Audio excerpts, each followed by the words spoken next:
अस्सलाम वालेकुम स्टूडेंट्स। आज हम पढ़ने जा रहे हैं human respiratory system. Human respiratory system start होता है नेजल कैविटी से। नेजल कैविटी के बाद फेरेंक्स, फेरेंक्स के बाद ट्रेकिया, ट्रेकिया के बाद पेयर ऑफ लंग्स। तो ऑक्सीजन इनहेल कैसे की जाती है, ऑक्सीजन का रास्ता कौन सा है, और उसके बाद कार्बन डाइऑक्साइड एक्सेल कैसे होती है, ये तमाम मैकेनिज्म हम आज के लेक्चर में पढ़ने जा रहे हैं। तो आइए देखते हैं कि हमारे पास रेस्पिरेटरी सिस्टम में जो ऑर्गन इन्वॉल्व हैं और किस तरह से हम इनहेल करते हैं ऑक्सीजन या एयर को, और उसके बाद एक्सेलेशन का प्रोसेस कौन सा होता है। जनाब, सबसे पहले देखिए हमारा टॉपिक है respiratory system of man. That means इंसान का, ह्यूमन का रेस्पिरेटरी सिस्टम। ह्यूमन के रेस्पिरेटरी सिस्टम को अगर हम इस डायग्राम में ऑब्जर्व करने की कोशिश करेंगे तो आप देखें, सबसे पहले हमारे पास nasal cavity. Over here we have a nasal cavity, यहां से हवा इन होती है। तो नेजल कैविटी के अंदर कुदरत ने हेयर रखे हैं। यहां पर हेयर्स मौजूद होते हैं जो एयर को फिल्टर करते हैं। उसके बाद फिजिकली और केमिकली उसके अंदर जितने भी पोल्यूटेंट्स होते हैं या उसके अंदर डस्ट पार्टिकल होते हैं या इसी तरह से कोई और फिजिकल कोई चीज मौजूद होती है तो वो यहीं पर ट्रैप हो जाती है। नेजल कैविटी के बाद हमारे पास हवा जो होगी, इसके बाद नेजल कैविटी के बाद जो है वो फेरेंक्स में पहुंचेगी। फेरेंक्स हमारे पास आप लोकेट कर सकते हैं, यहाँ पर मौजूद है। ये एक जंक्शन कहलाता है।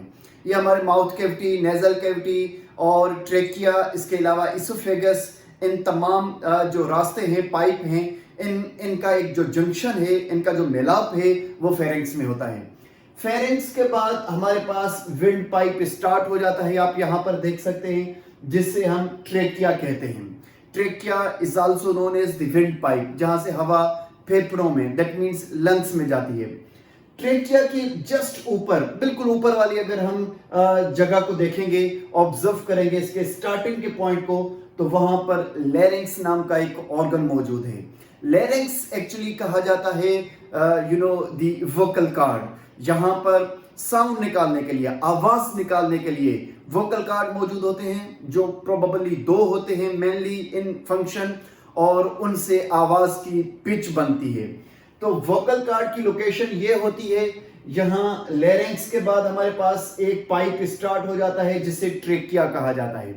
ट्रेकिया एक सी शेप कार्टिलेज डिस्क की बनी हुई एक ट्यूब है, जिससे एयर जो होती है, हवा जो होती है, वो फेफड़ों या फिर लंग्स में जाती है। स्टूडेंट्स देखिए, यहां पर अगर हम इस डायग्राम को ऑब्जर्व करें तो ये ट्रेकिया को मैंने यहां पर शो किया है। ट्रेकिया में आप देख सकते हैं कि यहां पर अंदर की साइड गोबलेट सेल मौजूद होते हैं। गोबलेट सेल मौजूद होते हैं। इन गोबलेट सेल्स का काम होता है कि ये म्यूकस सीक्रेट करते हैं, और इस म्यूकस सीक्रेशन से क्या होता है कि ये अंदर की तरफ से ट्रेकिया वेट रहता है, और ये जो ट्रेकिया है जो अंदर की तरफ से गोबलेट सेल की सीक्रेशंस की वजह से वेट है, दैट मींस कि इन सीक्रेशन में जो गोबलेट सेल करते हैं, इस सीक्रेशन के अंदर लाइसोजाइम मौजूद होगा जो जर्म्स को किल करेगा, और इसके अलावा इसके अंदर और बहुत सारे केमिकल्स होते हैं जो कि बैक्टीरिया और जरासीम को किल करने में मदद करते हैं। अगर फिजिकली कोई फूड पार्टिकल या कोई और पोल्यूटेंट वगैरह यहां से अगर इन हो भी गया है, वो नेजल कैविटी से इन हुआ, फेरेंक्स से और ट्रेकिया में अगर अंदर दाखिल हो भी गया है, तो वो यहां पर ट्रैप हो जाता है। इसके बाद एयर जो होगी वो ट्रेकिया से यहां लंग्स की तरफ आएगी। देखिए, इंसानों के अंदर एक पेयर लंग्स का पाया जाता है थोरैसिक कैविटी के अंदर।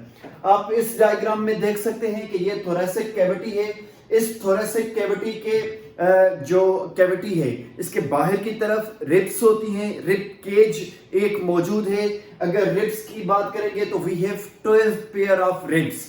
हमारे पास जो है 12 पेयर ऑफ रिब्स होता है, जिसके अंदर ट्रू रिब्स भी होती हैं, फॉल्स रिब्स भी होते हैं, और लास्ट का जो पेयर होता है वो फ्लोटिंग रिब्स का कहलाता है।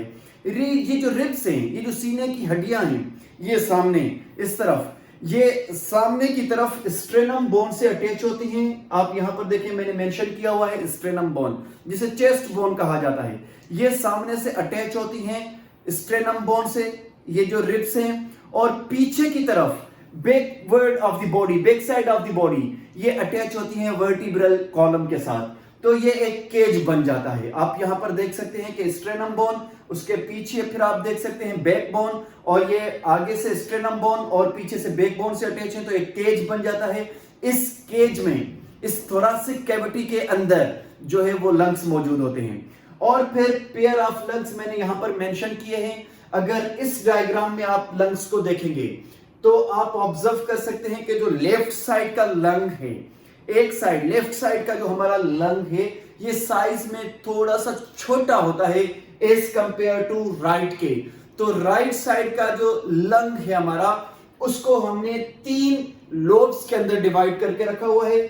आप यहां पर देख सकते हैं, ये एक लोब, ये दूसरा लोब और ये तीसरा lobe, 1 2 and 3। We have 3 lobes in right lung. जबकि अगर हम लेफ्ट लंग की बात करते हैं तो वो उसके अंदर 2 लोब्स मौजूद होते हैं, 1 और 2। अगर आप मुझसे पूछे सर इसकी वजह, तो इसकी वजह यह है कि लेफ्ट साइड यहां पर चूंकि हार्ट मौजूद होता है स्लाइटली, बिकॉज हार्ट जो है वो आप कह सकते हैं मिडल ऑफ द चेस्ट, लेकिन स्लाइटली थोड़ा सा लेफ्ट साइड कर्व्ड होता है, तो वो जो लोकेशन होती है वो ये होती है, लेफ्ट साइड वाले लंग में होती है। तो इसलिए लेफ्ट साइड लंग की साइज थोड़ी सी छोटी हो जाती है एज कंपेयर टू राइट के। तो आप देख सकते हैं कि ये जो लंग्स हैं, ये इस डायग्राम में देखें कि थोरासिक कैविटी के अंदर मौजूद है। अब इस कैविटी के जरिए हम लोग जो है इस जहां पर फेफड़े या लंग्स रखे हुए हैं, इनको नीचे से सपोर्ट होती है एक और ऑर्गन की, एक कैविटी की, जिसे डायफ्राम कहा जाता है। डायफ्राम आपके थोरासिक कैविटी से जरा नीचे यहां पर एक और कैविटी होती है जो मौजूद होती है, और यह कैविटी डायफ्राम एब्डोमिनल कैविटी से जरा ऊपर होती है। बीच में इस लोकेशन पर यह मौजूद होती है, और डायफ्राम का काम यह होता है कि यह सपोर्ट करती है हमें एक्सहेलेशन में। जैसे मिसाल के तौर पर अब देखिए, मैंने ब्रीथ लिया, मैंने इंस्पायर किया, मैंने इनहेल किया। अब मैंने जब इनहेल किया, मैंने जब ऑक्सीजन इनहेल की, जब मैंने इंस्पायरेशन की, तो मेरे लंग्स जो थे वो फूल गए। फूलने के बाद अब मैंने कार्बन डाइऑक्साइड को बाहर निकालना है, तो उसके लिए जो डायफ्राम होता है ये ऊपर की तरफ हमारे लंग्स को पुश करता है, ताकि अब जो कार्बन डाइऑक्साइड है वो एक्सहेल हो जाए और एक्सपिरेशन का जो प्रोसेस है वो हो। तो ऊपर की तरफ ये पुश करेगा डायफ्राम और इंटरकोस्टल मसल्स जो होते हैं, और फिर एक्सहेलेशन का प्रोसेस ऑटोमेटिकली होता है। सिंपली आप कह सकते हैं, मैं तो डायफ्राम को एक स्प्रिंग कहता हूं। स्प्रिंग कैसे कि जब आप हवा को अंदर लेते हैं, जब आप इंस्पायर करते हैं, जब आप इनहेल करते हैं, तो ये मिसाल अगर ये डायफ्राम है तो ये नीचे की तरफ दब जाता है, और जब आप जो है एक्सहेल करते हैं तो ये ऑटोमेटिकली ऊपर आ जाता है, तो हवा ऑटोमेटिकली बाहर की तरफ वापस निकल जाती है या एक्सहेलेशन का प्रोसेस हो जाता है। तो जनाब यहां पर आप देखें कि रिब्स जो हैं, इनके बीच में स्ट्रेनम बोन, देन रिब्स, ये केज है जिसमें 2 लंग्स रखे हुए हैं। लेफ्ट लंग जो है ये इसके 2 लोब्स होते हैं, और राइट लंग जो होता है इसके 3 लोब्स होते हैं। ये थोड़ा सा बड़ा होता है एज कंपेयर टू लेफ्ट के। नीचे की तरफ डायफ्राम मौजूद होता है जो स्प्रिंग का काम करता है, लंग्स को इनहेलेशन और एक्सहेलेशन में मदद करता है। इसके अलावा इंटरकोस्टल मसल्स होते हैं, हमारे चेस्ट के मसल्स होते हैं, हमारे नेक के मसल्स होते हैं, जो हमारे जो है रेस्पिरेशन के अंदर या ब्रीथिंग के अंदर इन्वॉल्व होते हैं, जो हवा को अंदर आने और बाहर जाने में मदद करते हैं। इसके बाद अगर आप देखें कि जहां ट्रेकिया, जहां से हवा अंदर आएगी, ये 2 जो है ब्रोंकाई में डिवाइड हो जाती है। प्लूरल इनकी अगर बात की जाएगी तो ये ब्रोंकाई कहलाएंगे, और अगर हम सिंगुलर की बात करेंगे तो this is bronchus.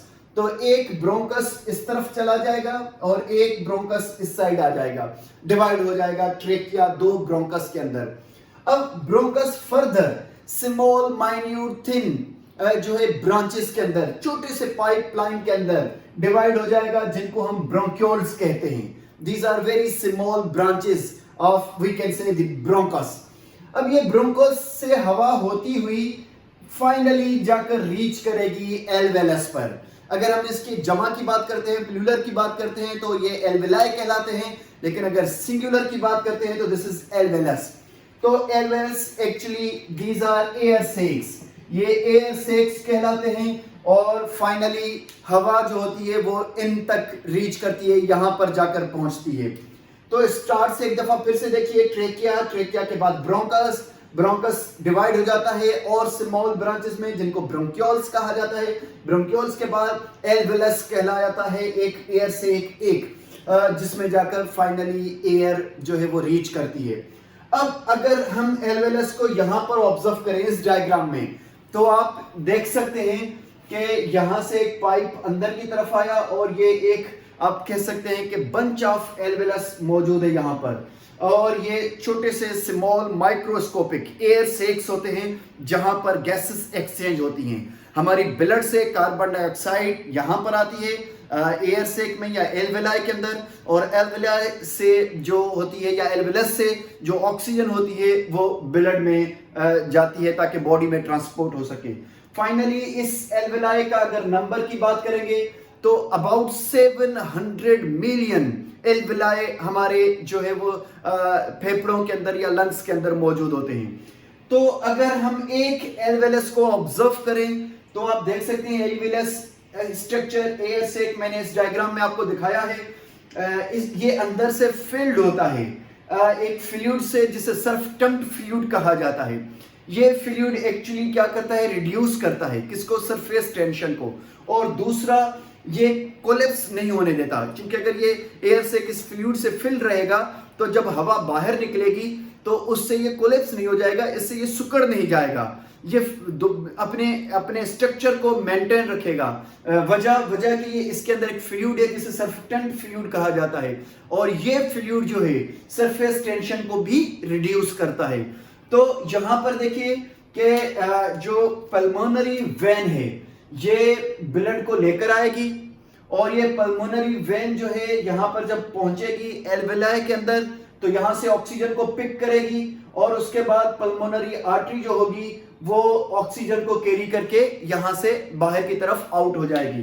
Carbon dioxide यहां पर जो होगा वो एल्वेलाई में आ जाएगा, और एल्वेलाई से ऑक्सीजन जो होगी वो ब्लड में चली जाएगी। जरा इस डायग्राम को देखिए आप कि यहां से जो है वो आप कह सकते हैं कि ब्लड आया, और ये जो ब्लड आया ये डीऑक्सीजनेटेड ब्लड है, ये ब्लड कैरी करने आया है, ऑक्सीजन को कैरी करने आया है। अब ये ब्लड जब यहां पर पहुंचा तो इस एयर से एल्वेलाई का जो ल्यूमन होता है उसकी जो मेम्ब्रेन होती है उससे ऑक्सीजन अंदर की तरफ, ऑक्सीजन के मॉलिक्यूल रश करते हैं, अंदर की तरफ डिफ्यूज होकर आ जाते हैं एल्वेलाई से, एयर सेक से अंदर की तरफ ब्लड में आ जाएंगे, और फिर ब्लड के अंदर जो कार्बन डाइऑक्साइड होता है वो कार्बन डाइऑक्साइड के मॉलिक्यूल यहां से डिफ्यूज होकर एयर सेक में चले जाएंगे, और फिर ट्रेकिया के जरिए, नेजल कैविटी के जरिए कार्बन डाइऑक्साइड बाहर एक्सहेल हो जाएगी, जबकि ऑक्सीजन जो होगी वो ट्रैप हो जाएगी हेमोग्लोबिन के जरिए ब्लड के अंदर।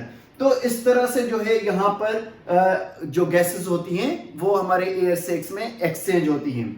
तो आप देख सकते हैं फर्दर मैंने यहाँ पर लिखा है कि हमारे जो लंग्स से रिलेटेड दो बॉडीज होती हैं जिनको हम आर्टिक और कैरोटिड बॉडीज कहते हैं।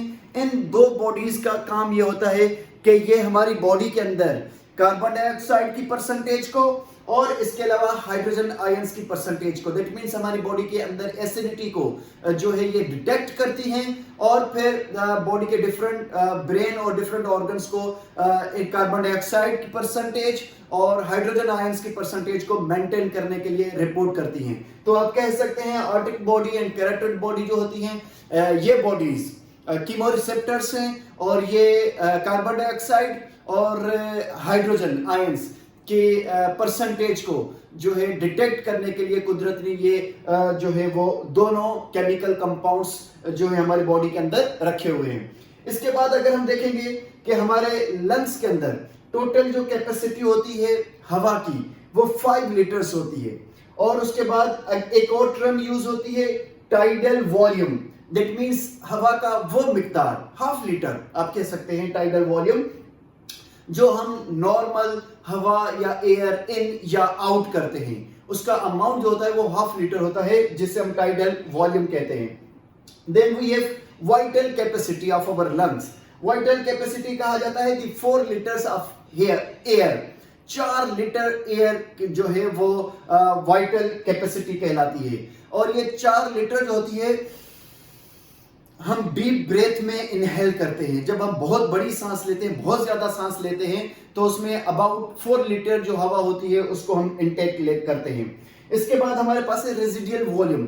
दैट मींस कि ये अबाउट 1 लीटर हवा होती है जो remains in our lungs, stay करती है हमारे लंग्स के अंदर, बिकॉज के जिससे हमारे लंग्स जो हैं वो कोलैप्स ना हो जाएं, वो सुकड़ ना जाएं। इसलिए कुछ हवा का मिकदार जो है उनका लंग्स में रहना, उस हवा के मिकदार का लंग्स में रहना जो 1 लीटर है वो जरूरी है।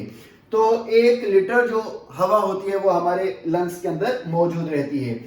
इसके बाद हमारे पास कुछ टर्म्स होती हैं जिनको हम इंस्पायरेशन कहते हैं।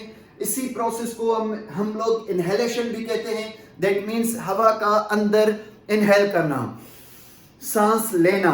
और इस सांस लेने में मैंने आपको बताया कि हमें एनर्जी यूज करनी पड़ती है। हम एनर्जी को यूटिलाइज करके जो है, जिसमें हम जो है एनर्जी को खर्च करके ब्रीथ करते हैं, ब्रीथ लेते हैं, हवा को इनहेल करते हैं, इंस्पायर करते हैं, जिससे हमारे लंग्स आगे की तरफ, नीचे की तरफ, पीछे की तरफ और ऊपर की तरफ फूल जाते हैं, जैसे बलून फूल जाता है तमाम डायरेक्शंस में। और उसके बाद हमारे पास है एक्सपिरेशन या एक्सहेलेशन का प्रोसेस। दैट मीन्स कि अब हमारे पास जो इंटरकोस्टल मसल्स होते हैं, जो डायफ्राम है, और इसके अलावा हमारे चेस्ट के जो मसल्स होते हैं, हमारे नेक के मसल्स और हमारे शोल्डर्स के मसल्स, ये तमाम मसल्स इन्वॉल्व हो जाएंगे, कॉन्ट्रैक्शन करेंगे, जिससे जो होगा वो एक्सहेलेशन का या फिर एक्सपिरेशन का प्रोसेस होगा। और हवा जो होगी वो बाहर की तरफ, कार्बन डाइऑक्साइड जो होगी वो बाहर की तरफ एक्सहेल हो जाएगी। तो हमारे पास ये था एक सिंपल इंस्पिरेशन और जो एक्सपिरेशन का प्रोसेस है वो। सिंपली वी कैन से कि हमारी जो रेस्पिरेशन है, जो हमारी ब्रीथिंग है, इसको हम इनवॉलंटरी जो है वो मैकेनिज्म या इनवॉलंटरी बॉडी का फंक्शन कहते हैं। दैट मीन्स कि हमारे कंट्रोल में नहीं है, ऑटोमेटिकली हो रहा होता है। जैसे हार्ट बीट है, डाइजेशन है और आई ब्लिंकिंग है, इस पर हम सोचते नहीं है, ये फंक्शंस ऑटोमेटिकली हो रहे होते हैं। और जो हमारे बॉडी के फंक्शंस ऑटोमेटिकली होते हैं, हम उन्हें जो है इनवॉलंटरी बॉडी के फंक्शंस कहते हैं। वो ब्रेन खुद से कंट्रोल कर रहा होता है, हमें उन पर सोचने की जरूरत नहीं पड़ती कि अभी हम सांस लें या नहीं। किसी हद तक हम रेस्पिरेशन को रोक सकते हैं, ब्रीथिंग को रोक सकते हैं, तो तब ये जो है वॉलंटरी हो जाता है फंक्शन। लेकिन किसी हद तक ये जो है हम इसे इनवॉलंटरी कहते हैं, बिकॉज के ये ऑटोमेटिकली हो रहा होता है। आप सो रहे होते हैं, उसके बावजूद ब्रीथिंग हो रही होती है, दैट मीन्स के ये इनवॉलंटरी है। तो ये था हमारे पास एक जो है वो ह्यूमन रेस्पिरेटरी सिस्टम। अगर हम अपने लंग्स की बात करेंगे तो लंग्स का डायामीटर जो है वो आप कह सकते हैं कि जो टेनिस कोर्ट होते हैं वो 2 टेनिस कोर्ट जितने एरिया में इनका जो है अगर हम डायामीटर देखेंगे, अगर हम इनको इनके यूनो के अगर हम इनको फैलाते हैं, अगर हमें इनको ऑब्जर्व करते हैं कि ये कितनी इनकी लेंथ है, तो 2 टेनिस कोर्ट जो होते हैं हमारे लंग्स की, हमारे फेफड़ों की, इतनी ज्यादा जो है वो इतने ज्यादा एरिया में ये फैल जाते हैं और इतनी ज्यादा ऑक्सीजन को एब्जॉर्ब करते हैं और उसके बाद ब्लड को देते हैं ऑक्सीजन को, और ऑक्सीजन पूरी बॉडी के अंदर डिस्ट्रीब्यूट हो जाती है। देखिए स्टूडेंट्स, काफी सारे स्टूडेंट्स सोचते हैं कि भाई हम ब्रीथ करते हैं क्योंकि हमने जिंदा रहना है। भाई जिंदा रहना दैट मीन्स कि अगर हमसे कोई पूछे कि हम सांस क्यों लेते हैं, why we respire, why we inhale, why we breathe, why we take oxygen, तो इन तमाम सवालों का जवाब ये नहीं है कि अगर हम सांस नहीं लेंगे तो हम मर जाएंगे, अगर हम ब्रीथ नहीं करेंगे क्योंकि ये जिंदा रहने के लिए जरूरी है, नहीं। ऑक्सीजन एक्चुअली हमारे सेल्स की जरूरत होती है। हम बायो एनर्जेटिक्स के चैप्टर में पहले से पढ़ किया है कि वहां पर सेल्स जो है उनके माइटोकॉन्ड्रिया में सेल्यूलर रेस्पिरेशन के लिए ऑक्सीजन की जरूरत पड़ती है ताकि एटीपी सिंथेसिस हो सके। तो इसलिए हम जो है वो ऑक्सीजन को इंटेक करते हैं, ऑक्सीजन को ब्लड में देते हैं, ब्लड ट्रांसपोर्ट करती है और ट्रांसपोर्टेशन के बाद तमाम ऑक्सीजन बॉडी के तमाम सेल्स को जाकर पहुंचती है और सेल्स में जाकर माइटोकॉन्ड्रिया तक पहुंचती है और माइटोकॉन्ड्रिया में सेल्यूलर रेस्पिरेशन होती है और वहां से कार्बन डाइऑक्साइड निकलती है। जो मैंने आपको बताया कि एटीपी सिंथेसिस के वक्त चैप्टर नंबर 11 बायो एनर्जेटिक्स में सेल्यूलर रेस्पिरेशन का जो टॉपिक पढ़ते हैं, अब वो जो कार्बन डाइऑक्साइड है अब वो कार्बन डाइऑक्साइड दोबारा से माइटोकॉन्ड्रिया में से बाहर निकलेगी, सेल्स में से बाहर निकलेगी, ब्लड में आएगी, ब्लड के बाद वो ट्रांसपोर्ट होते हुए लंग्स में पहुंचेंगी और लंग्स के बाद वो कार्बन डाइऑक्साइड जो होगी हम एक्सेल करेंगे और वो बाहर की तरफ निकल जाएगी। तो हमारे पास ये है मैकेनिज्म जिससे हम ह्यूमन रेस्पिरेटरी सिस्टम कहते हैं, जिसमें 2 लंग्स इन्वॉल्व हैं। Thank you so much.